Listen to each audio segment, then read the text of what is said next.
Fraudsters are increasingly using the names of listed companies and their directors as a front to dupe unwitting investors out of their hard-earned cash.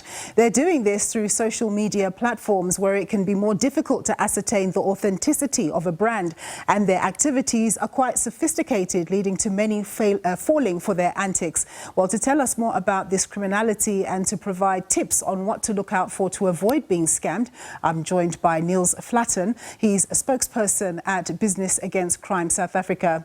Thanks very much for joining us, Neil. So take us through some of the social media scams you're raising the alarm about. Well, unfortunately, it's more than just social media scams. So what these scamsters are doing is they are contacting people and saying that they are directors of listed companies. And if the people purchase the shares, they will get a bonus or a dividend very shortly. And unfortunately, people are falling for that. So they're using the social media platforms, but very disconcerting is that they are embracing technology. So they've actually set up dummy apps where people are led to and they are encouraged to trade shares. It's completely unauthorized. It's a scam. And we've also had a number of incidences where artificial intelligence has been used. And some of these executives of their listed companies, their personalities have been cloned, and these false messages have been sent out to buy shares now. And if you don't do it quickly, you're going to miss out on the dividend. Just sitting here waiting to come on air with you, I was watching all of those people going to different parts of the country. That's one of the things that the scamsters use. They know people are busy, they know they're in a hurry, and they create this false sense of urgency that they need to buy now, and if they don't, they're going to miss out. And I think that's what part of our campaign is. We realize people on the road, they're going to spend time with their families, they're going back to various parts of the country, various provinces. So we want them to stay alert. How widespread is this kind of behavior, and do we have numbers about the sort of impact it's had on people who have been duped? No, unfortunately, we don't have that for two reasons. One, people don't always report once they've been duped, and that's a big part of our message. If you do fall prey to one of these schemes, you need to report it to the South African Police Services, and you also need to report it to the Financial Services Conduct Authority. Because everybody that sells you a financial service is authorized and has a number.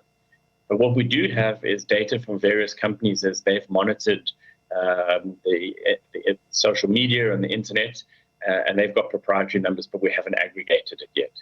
So what is it that people can do, potential investors? What do they need to be mindful of as they deal with stuff that comes through social media platforms? As an example, of course, you did talk about people being telephoned as well. But what is it that they need to look out for, to ascertain the authenticity of a given brand?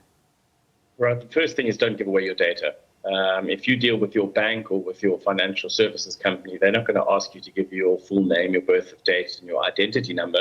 They're going to send you forms, or they're going to ask you to do that online. So that's the first thing, is be vigilant. Don't give your information away. The second thing is, before you commit to anything, go onto the website and do your homework. Make sure that these individuals do actually have registered numbers with the FSCA, the Financial Services Conduct Authority.